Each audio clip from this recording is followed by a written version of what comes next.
I'm back. So after the other one there, um, so yeah, 3 years ago on New Year's Eve. Oh, this is, if anybody hadn't watched the last video, I was talking about. I'm just gonna tell the story of New Year's / New Year's Eve um, of 3 years ago. It's kind of interesting. It's the one I probably remember the most. But and then if we've got a little bit of extra time and stuff, I'll tell the one from 5 years ago.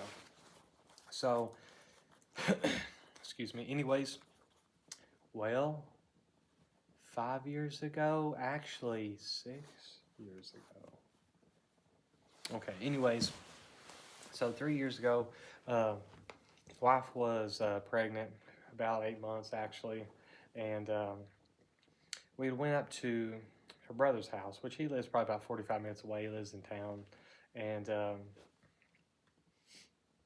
we watched the ball drop and everything like that. But what was cool though is at the time we were playing a Pokemon TCG, and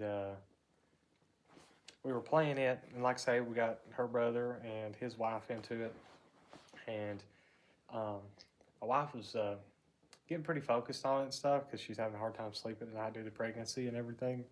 And I was thinking it's cool. She's like waking up in the middle of the night and going in the kitchen and like trying to figure out, like looking online, what can she do to try to make her deck work well. Because kind of at the time she was running an electric deck.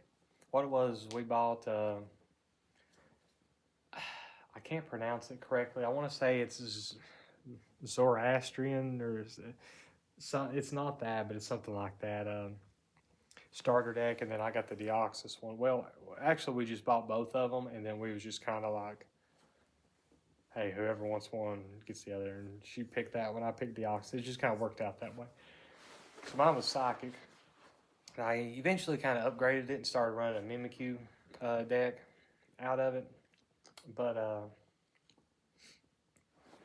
anyways, with hers though, she kept trying to figure out how to make it work, and she was trying some other stuff and whatnot. There just seemingly wasn't a lot of support at the time for electric types, if I remember correctly. But she done a really good job trying to get it all swagged out and stuff. And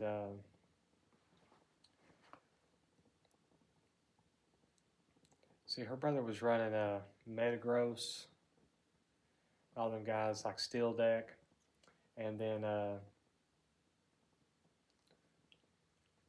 his wife was running a normal type. It was the, I can't remember their name, but it's like that annoying ass squirrel that was on like Sword and Shield and stuff. Excuse me, deck. But anyways, we stayed up there. We was playing that and stuff. I think some of her family came too, and was chilling around. But then we ended up staying till midnight, and was watching it, watching the ball drop and stuff. Then afterwards, we was pretty hungry. And this year's obviously like post-COVID, so like hardly anything's open 24 hours anymore.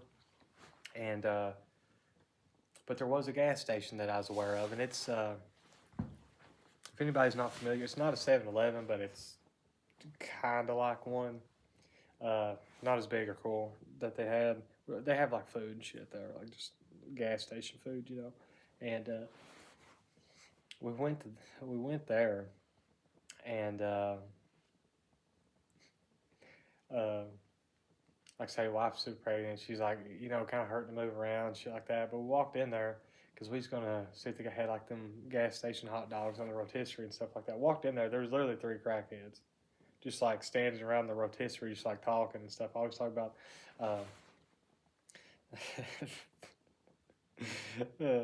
like you have like 3 crackheads like sweating on your rotisserie hot dogs, and they look like they've been there forever. It's kind of gross and stuff. And eventually, I just told her, I was like, shit, let's just get out of here. There's got to be something else that's open because it's now New Year's, and I figured a lot of places be closed and stuff. And like I say, it's pretty weird because I always talk about or what I do is I reference it was from Bloody Mania. I want to say it was Jamie Madrox from Twisted. I forgot what character he's running or something. I want to say it was him, or it might have been Valjean. I can't remember. Anyways, he's in Bloody Mania where they like redub some old Japanese like deathmatch wrestling and stuff. And I was talking about something. I want to say it's like I can't even remember, so I'm not even gonna quote it. But it was something like somebody sweating on your hash browns, and I've used that reference forever. Talking about so and so sweating on you, whatever. You know what I'm saying? Sweating on your hash browns, sweating on your hot dogs. You know, I had the crackheads sweating on the hot dogs. Telling the story now, it's not as funny or cool as I remember it, but you know, it's a memory I'm gonna have forever. So we loaded back up in the car, went on down the road. Cookout was open. It was like, holy fuck. Now at this cookout, it actually used to be a steak and shake. Okay, which I've never really fucked with steak and shake like some people do. Um, but Steak and Shake used to be 24 hours, which was wild. Um, so every once in a blue moon, would go up there in like the middle of the night and eat and stuff. It's cool. Of course, it's pre-COVID. My parents told me they went to Steak and Shake a little while back, like here kind of recently, and you basically like seated yourself and you ordered on like a tablet or something, and then they called your name, and then you went up and got your food. Like they done away with like the waiters and waitresses and stuff. It's kind of weird because like to me, Steak and Shake just ain't that good. It ain't good enough to like have to order like it's like McDonald's. Like McDonald's to me is better, and it's like a serve yourself kind of place. You know what I'm saying?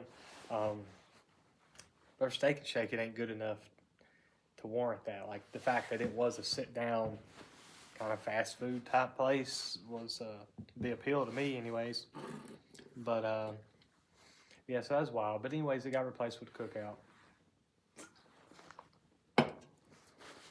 and which I don't know why. Like Steak and Shake done pretty good business, I thought there, but which I fuck heavy with Cookout, right? And come to find out, they stay open like 2 a.m. or some shit. So, anyways, we got to eat and sit there and stuff like that, and it was just it's like a really magical moment. I'll never forget that, you know. And I'll always keep that one true to me. Playing Pokemon TCG, Crackheads sweating on the rotisserie dogs, and then getting to eat Cookout, you know. I look away from the camera a lot whenever I'm talking. My big ass nose side profile looks rough. I know, but shit. Damn. But whatever. It's what it is. Some things you can help with how you look and stuff. Sometimes you're just born with shit though. Whatever. Anyways, so yeah, there's that. And just to go ahead and tell this story here kind of quickly as well, since it's got a couple more minutes. I try to get these around the 10-minute mark roughly, but I guess it would be 6 years ago. Another TCG related story. But I was getting into the Dragon Ball Super card game because there was this card shop. It's not there anymore. This is like the only one that I went to that was like cool as fuck. I'll talk more about it in another video. And just the TCG journey. I've got that written down. It's like one of the main things I want to talk about. Don't know if I'll do it today though. But anywho, went up there on New Year's Eve and got our starter decks and stuff, right? I got it's something Shinron's Advent or something like that. That had just dropped. That was the newest one. And then she had got, my wife,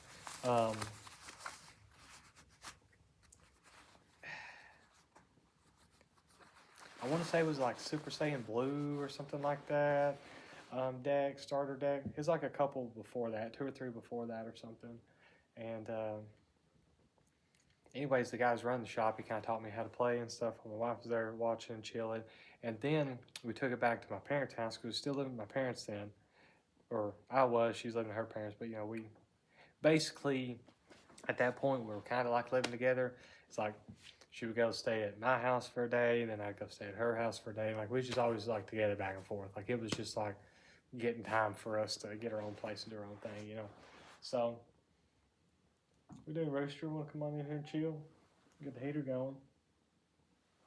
But anyways, I went back to my parents' house, and then we just played like Dragon Ball Super TCG all night and stuff like that. And it was just super fun and cool.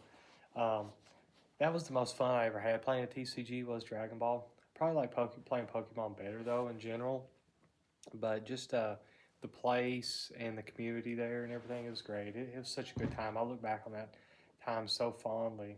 I wish I would have continued to keep going, but like I say, we moved out not too long after that, and I just didn't spend any money at all. Like because of that, basically stopped drinking, stopped playing TCGs, um, started rolling cigarettes and everything. Like just a lot of things have changed, you know.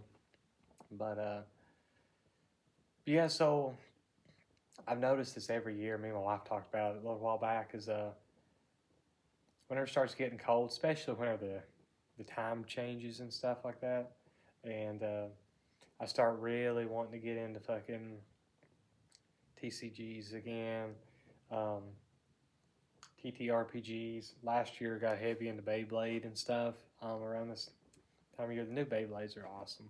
Um, but yeah, it's just like a time of reflection and stuff like that. And it's so hard to kind of push yourself to keep going and doing what you're doing. I've been really struggling with that lately, you know, um, especially where I'm just at a standstill, having to kind of wait on everybody. But anyways, though, so that's the crackhead sweating on the rotisserie dog story. So, anyways, though, hopefully someone watched it and enjoyed it at least. But anyways, hope y'all have a good